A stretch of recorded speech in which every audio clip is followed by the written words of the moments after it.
Hello दोस्तों, good morning, सुप्रभात। और इसी के साथ जो है हम आपका अगला टॉपिक इतिहास का जो है वो बौद्ध धर्म जो है तीसरी टॉपिक मानी गई सिलेबस में अपने, उसी के बारे में चर्चा करेंगे। तो सबसे पहले जो है हम बौद्ध धर्म के बेसिक चीज़ों को जानेंगे, फिर उसके उनकी शिक्षाओं के बारे में, उपदेश के बारे में, बहुत सारी चीज़ें जो भी हैं वो जानेंगे। लेकिन सबसे पहले बेसिक जानकारी उनके बारे में हम ले लेते हैं। तो सबसे पहले हम देखते हैं बौद्ध धर्म के संस्थापक जान लेते हैं। आप लोगों को बेसिक चीज़ें पता भी होंगी और एक बार रिवीजन कर लेंगे, जिससे जो है आगे पढ़ाने में दिक्कत ना हो। बौद्ध धर्म के संस्थापक सबको पता होगा,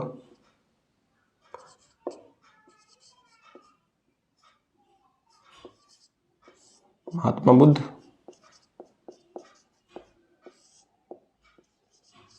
ठीक, हाँ, इनको एक उपाधि दी गई है, इन्हें एशिया का ज्योतिपुंज भी कहा जाता था। किनको? गौतम बुद्ध जी को एशिया का ज्योतिपुंज भी कहा जाता था। इनका जन्म 563 ईसा पूर्व कहाँ पे हुआ था? कपिलवस्तु के लुम्बिनी में। कपिलवस्तु की लुम्बिनी कहाँ है? इंडिया में तो है नहीं, यानी कि नेपाल में है। इनके पिता का नाम था शुद्धोधन। पिता कौन थे? शुद्धोधन।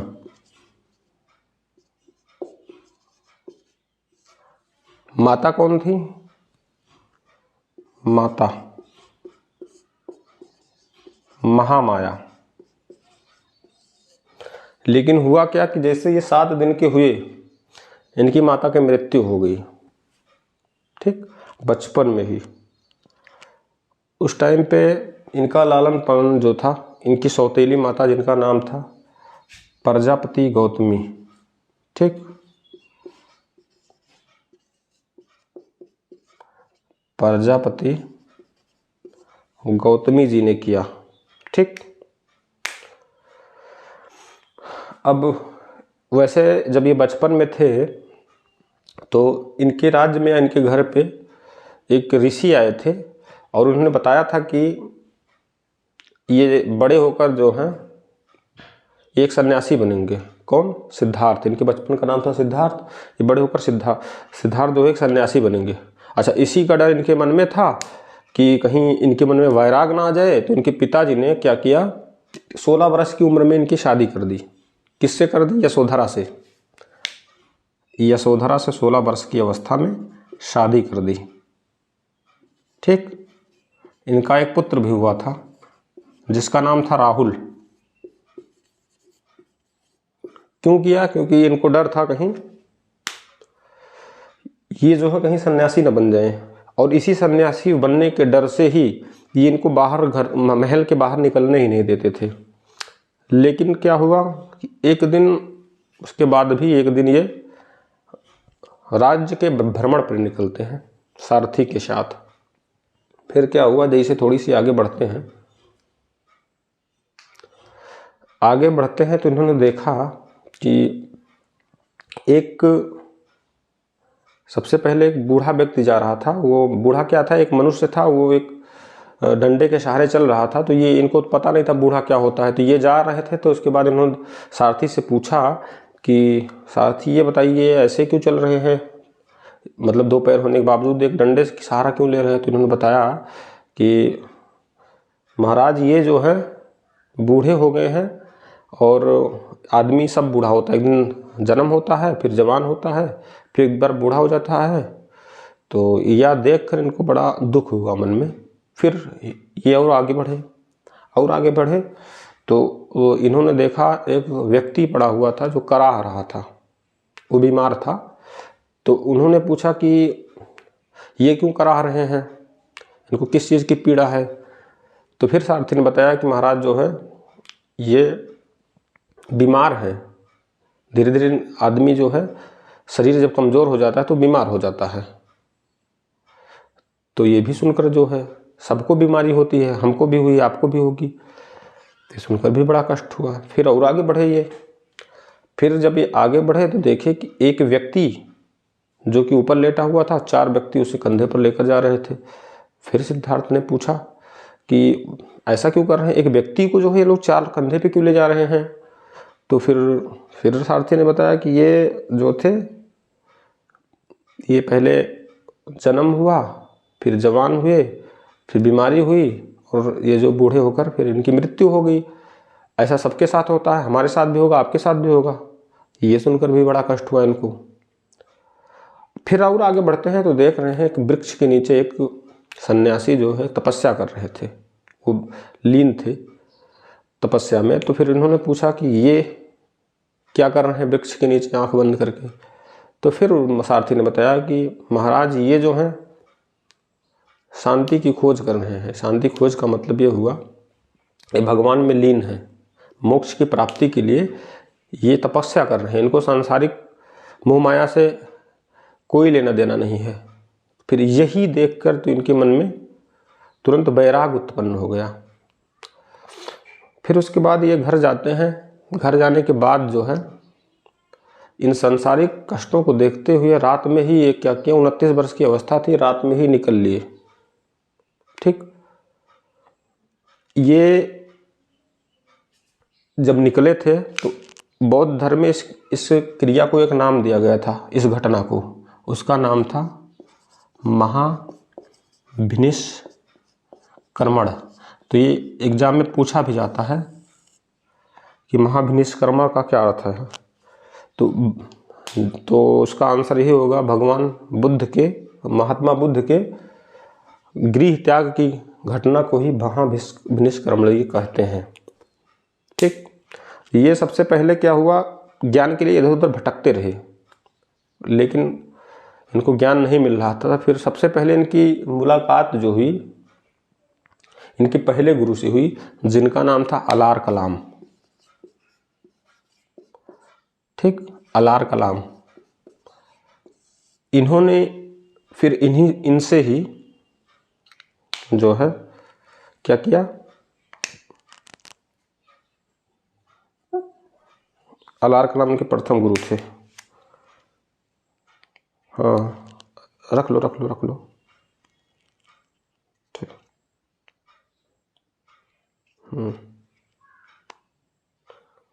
हाँ, इनका क्या हुआ, अलार कलाम जो है पहले गुरु मिले, तो इनसे ही इन्होंने सांख्य दर्शन जो है इसकी शिक्षा ली।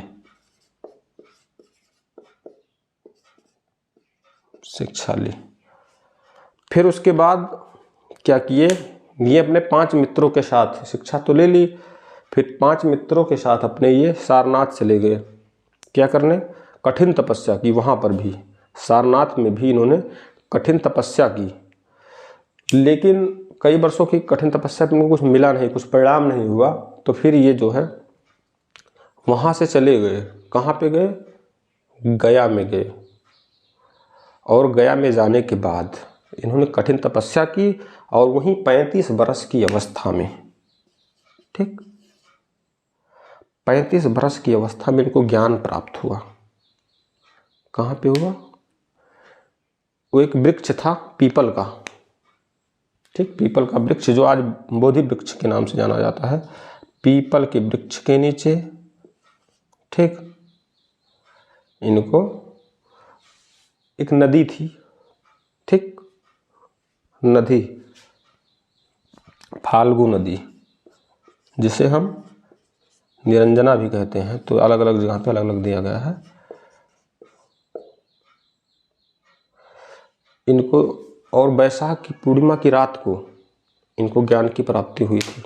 ठीक है, फिर ज्ञान की प्राप्ति के बाद ये स्थान जो गया था, गया, उसका नाम क्या हो रखा गया, बोध गया।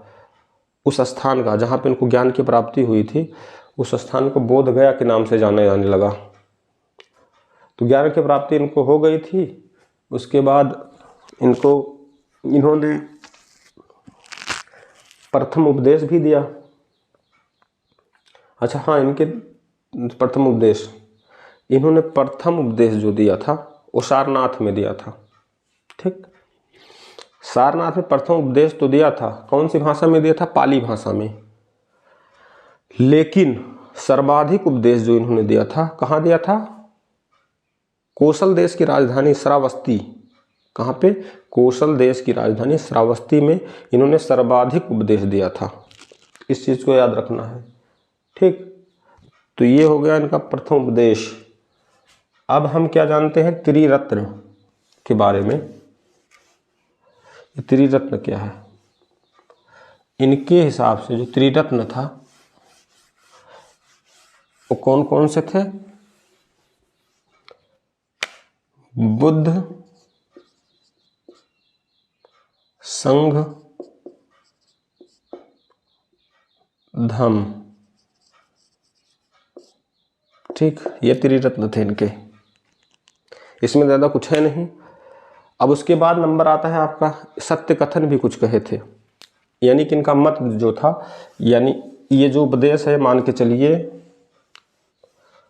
उन्हीं से बना हुआ इनका सत्य कथन था। इन्होंने कुछ सत्य कथन कहे थे जो आपके भी जीवन में इम्पोर्टेंट है, या वैसे भी जो था उस टाइम पे भी इम्पोर्टेंट ही था।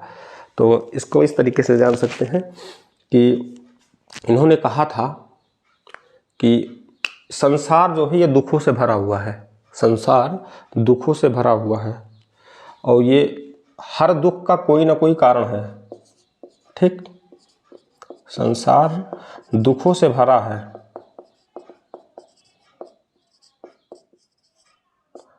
हर दुख का कोई ना कोई कारण है,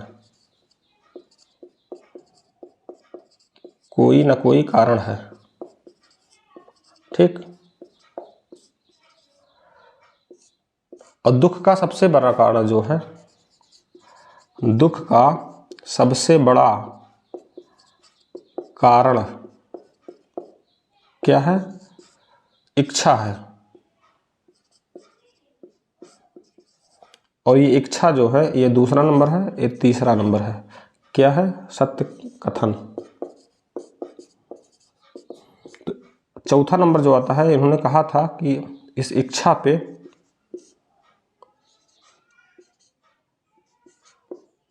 पर नियंत्रण किया जा सकता है, नियंत्रण पाया जा सकता है। ठीक, ये इनके 4 कथन थे। तो आपने देखा कि इसे हम आज भी जो है अगर अपने जीवन में आत्मसात करते हैं तो जो है इससे हमको बहुत कुछ मिल सकता है। ये तो सत्य कथन था। दूसरी चीज, इनके सबसे प्रथम अनुयायी कौन हुए थे?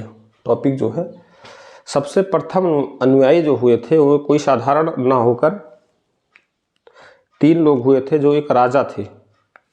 कौन कौन थे? बिंबिसार,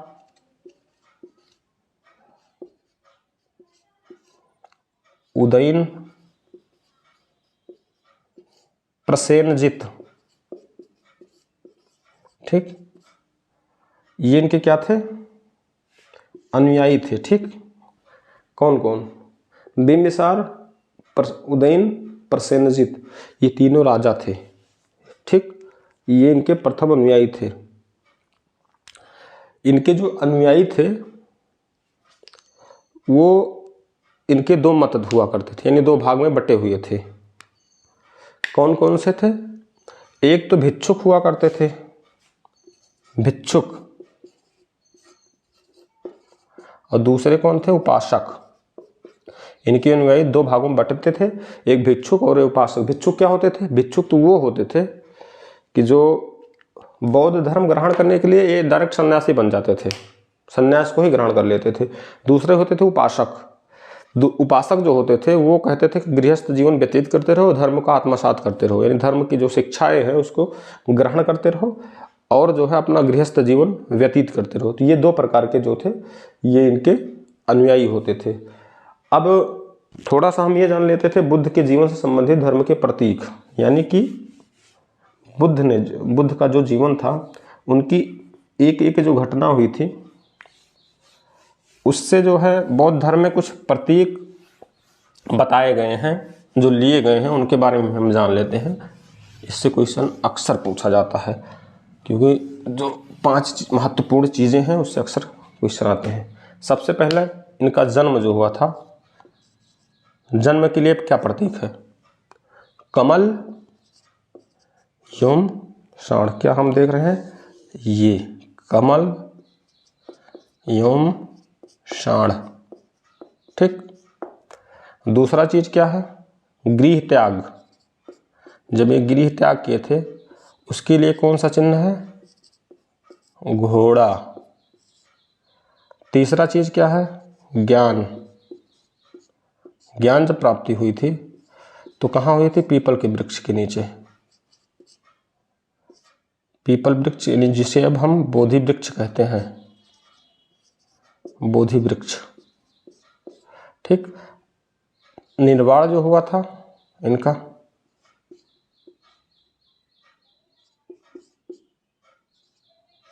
निर्वाण,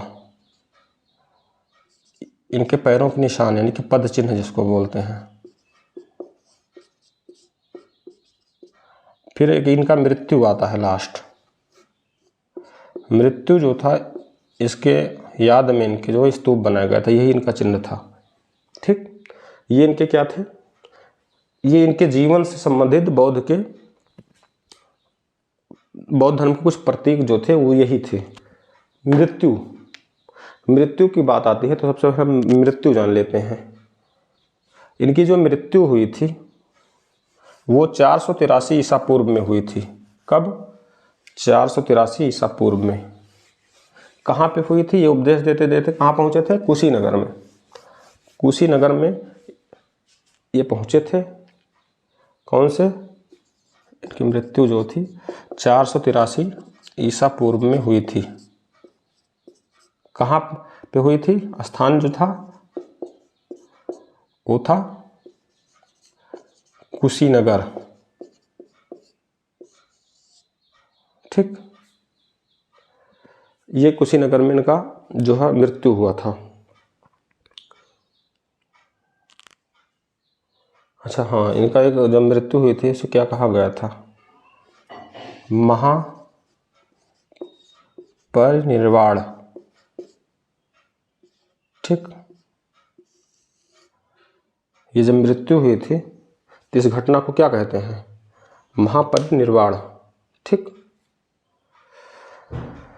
अब जैसे जब इनकी मृत्यु हुई तो इनके जो अवशेष थे, ठीक, अवशेषों को भारत के 8 अलग अलग जगहों पर विस्थापित किया गया और वहीं पे क्या कर दिया गया? स्तूपों का निर्माण करा दिया गया। ठीक।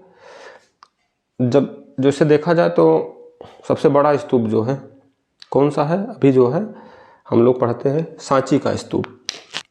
सबसे बड़ा कौन सा है? सांची का स्तूप। किसने बनवाया था? अशोक ने बनवाया था इसको। सांची के स्तूप को अशोक ने, और भी अलग अलग जगह पे बने हैं स्तूप, तो अब ढेर सारे हो गए हैं। ठीक। अच्छा, जब इनकी मृत्यु हो गई, मृत्यु के पश्चात इनका धर्म प्रचार भी करना था, क्योंकि धर्म जो उस टाइम पे जब आया था इसका बड़ा क्रेज था।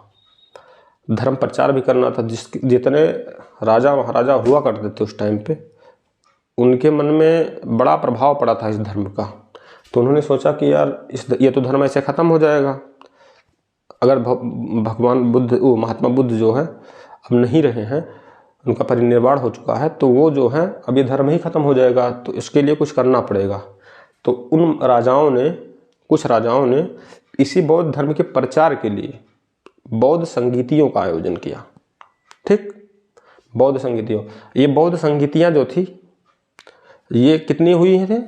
4। कुल मिला के कुल बौद्ध संगीतियाँ जो हैं 4 बौद्ध संगीतियाँ हुई हैं। ठीक। बौद्ध संगीति 4 बौद्ध। ठीक। सबसे पहले जान लेते हैं पहली बौद्ध संगीति जो हुई थी 483 ईसा पूर्व। कहाँ पे हुई थी? राजगीर। कौन सा स्थान था? राजगीर। किसने करवाया था? अजातशत्रु ने। अजात शत्रु इस टाइम के राजा थे, और इसका पुरोहित या पंडित जैसे जो भी होते थे जिनके तत्वाधान में होता था, उनका क्या नाम था? महाकश्यप। ये पुरोहित थे। ये पहली बौद्ध संगीति थी। ठीक, दूसरी वाली कहाँ पे हुई थी? 383 ईसा पूर्व में वैशाली।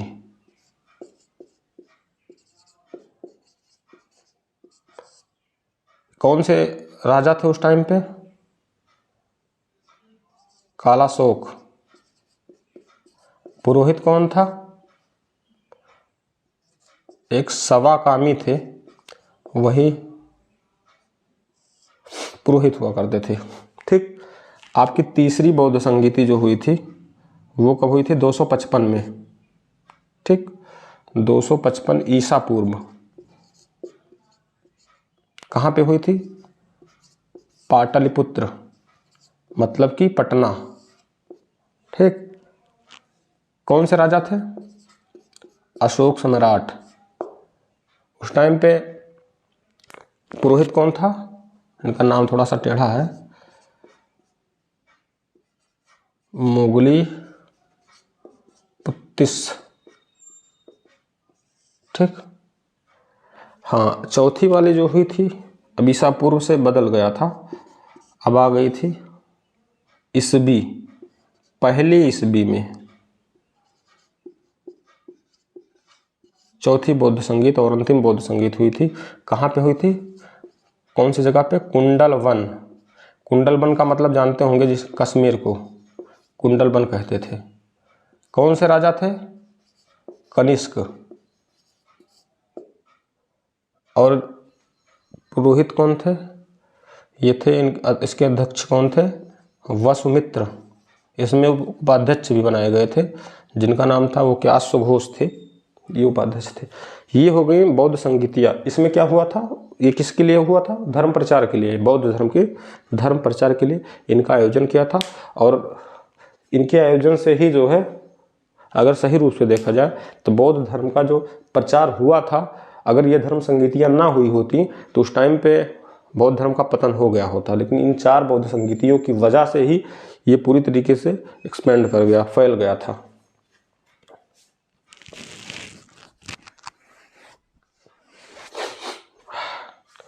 अब हमारे क्या बचा है?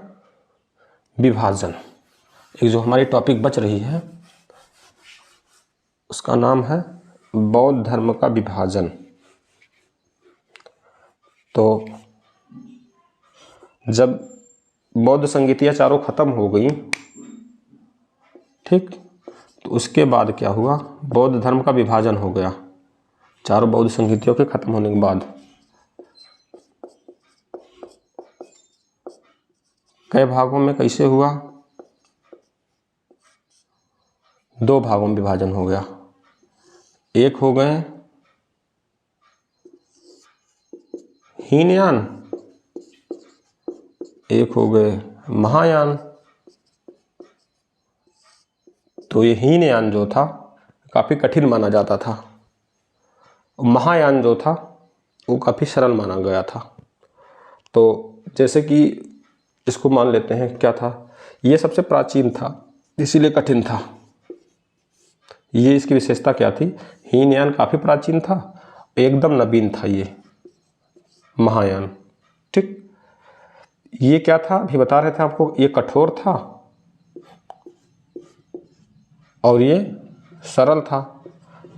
यानी कि इसमें क्या था कि निर्वाण प्राप्त करने के लिए जो है बहुत कम ही लोग पाते थे, इसमें बहुत अधिक लोगों को निर्वाण प्राप्त हो जाता था, कठिन सरल होने की वजह से। इसमें जो क्या था कि जैसे जो भगवान बुद्ध को मानने वाले थे, इन्होंने कहा था कि भगवान बुद्ध जो थे एक अलौकिक महापुरुष थे। हीनयान का मानना था। महायान का मानना था कि नहीं, ये अलौकिक पुरुष ना होकर ये भगवान ही थे। ठीक, ये इनका मानना था। दूसरी बात है, हीनयान जो था, इनकी भाषा, इनके ग्रंथों की भाषा जो थी वो पाली थी। इनके ग्रंथों की भाषा कौन थी? संस्कृत। ठीक, भाषा जो थी संस्कृत इनकी थी, और इनकी कौन सी थी? पाली। ठीक। ये क्या करते थे, हीनयान, इनकी पूजा की पद्धति क्या थी, ये इनके प्रतीकों की जो है पूजा करते थे, बौद्ध के प्रतीकों की पूजा करते थे। जैसे कि प्रतीक अभी हम बताए थे, तो प्रतीकों की पूजा करते थे। लेकिन महायान जो थे ये इनकी मूर्ति की पूजा करते थे, यानी डायरेक्ट भगवान बुद्ध की ही पूजा करते थे। ठीक। अब और जान लेते हैं ये इनका जो विश्वास हुआ करता था, कर्म में विश्वास करते थे। ठीक, कर्म एवं धर्म में। महायान जो होता था, ये लोग इनके परोपकार पे विश्वास करेंगे कि कुछ परोपकार करो, कुछ लोगों की मदद करो, कोई भी परोपकार का काम करेंगे तो वही हमारा जो है सच्ची जो है मतलब धर्म के प्रति विश्वास वही जगाते थे। देखा जाए तो इनका जो था एक्सपेंड, यानी कि इनका प्रचार जो था, हीनयान का प्रचार कहाँ कहाँ पे हुआ था, जैसे श्रीलंका,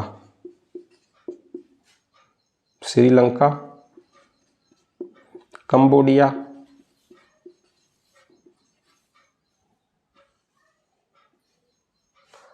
थाईलैंड, ऐसी जगहों पे इनका प्रचार हुआ था। ठीक। वहीं जो है महायान वो ज़्यादा जगहों पे हो गया था, जैसे कि आज देख रहे हैं चीन, जापान, तिब्बत, कोरिया, बड़ी बड़ी कंट्रियां हैं, यहाँ पे हुआ। महायान सरल भी था, जिसकी वजह से ये ज़्यादा फैल गया था।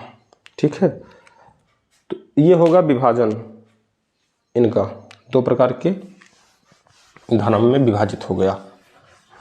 दूसरी चीज आती है कि बौद्ध साहित्य, बौद्ध धर्म के कुछ साहित्य भी हैं जो अलग अलग लोगों के द्वारा रची गई थी। सबसे पहली साहित्य अगर देखा जाए तो कौन था, त्रिपिटक।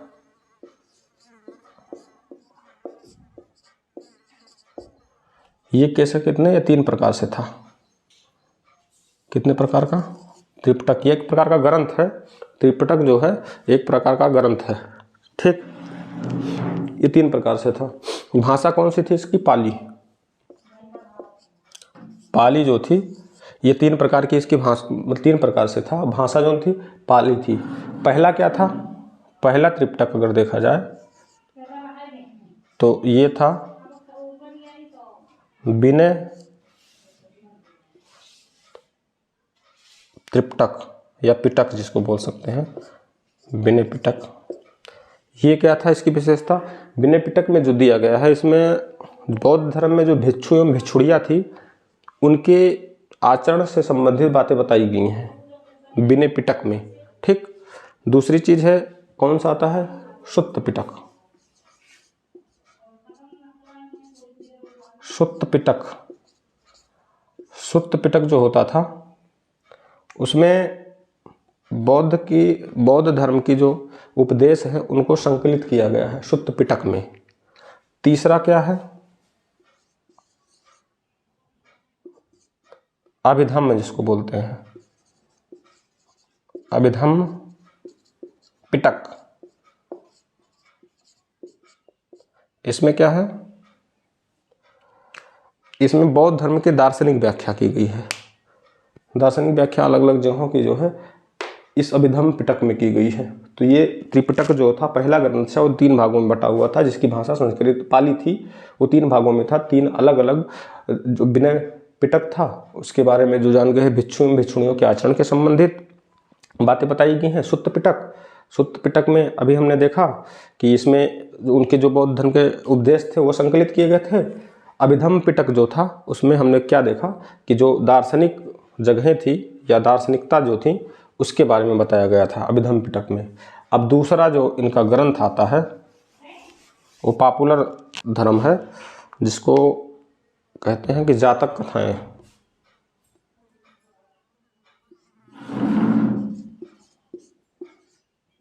जातक कथाएं, ये जातक कथाएं जो थी इनकी संख्या था कितना, 549। कुल 549। इसमें इन कथाओं में एक कथा ये भी थी कि बुद्ध के पुनर्जन्म की भी एक कथा थी। बुद्ध के पुनर्जन्म की भी एक कथा थी इसमें। तो ये क्वेश्चन पूछा जा सकता है कि जातक कथाओं मतलब कि कौन से ग्रंथ में बुद्ध के पुनर्जन्म की व्याख्या की गई है। तो आप उसमें ऑप्शन भी रहेगा जातक कथाएं, जिनकी संख्या कितनी थी 549, उसमें भी जो था उसी में ये संकलित है। दूसरी चीज़ क्या है, तीसरा जो आता है सबसे इम्पॉर्टेंट, जिसका नाम है बुद्ध चरित। बुद्ध चरित, इसके बारे में कुछ बताने की ज़रूरत नहीं है, आप बहुत पहले से पढ़ते आ रहे हैं। एक प्रकार का महाकाव्य है जो अश्वघोष द्वारा लिखा हुआ है।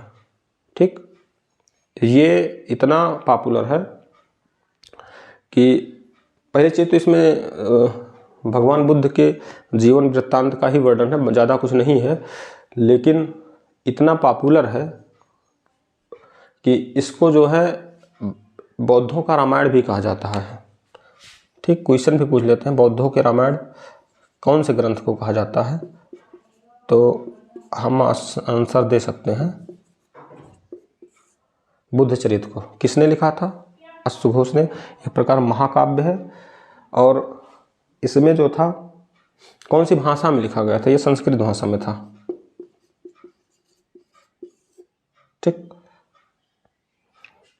अब एक चौथा धर्म इनका एक बौद्ध वो था साहित्य, जिसका नाम था धम्मपद। इसमें ज़्यादा कुछ बिल्कुल जानना ही नहीं है, इसको बौद्ध धर्म का गीता कहते हैं, इतने जान लीजिए। क्वेश्चन में इतना ही पूछ सकता है, बौद्ध धर्म का गीता किसे कहा जाता है? बौद्ध धर्म का गीता। ठीक, इसको आसानी से बता सकते हैं। तो ये हुआ बौद्ध धर्म के बारे में कुछ जानकारियाँ, जो आप नोट्स बना के लिखेंगे तो ये विस्तृत रूप से बता दिए हैं। इस बेसिक परीक्षाओं में से ज़्यादा कुछ नहीं आता है। ठीक है, बाकी चलिए ठीक है, धन्यवाद।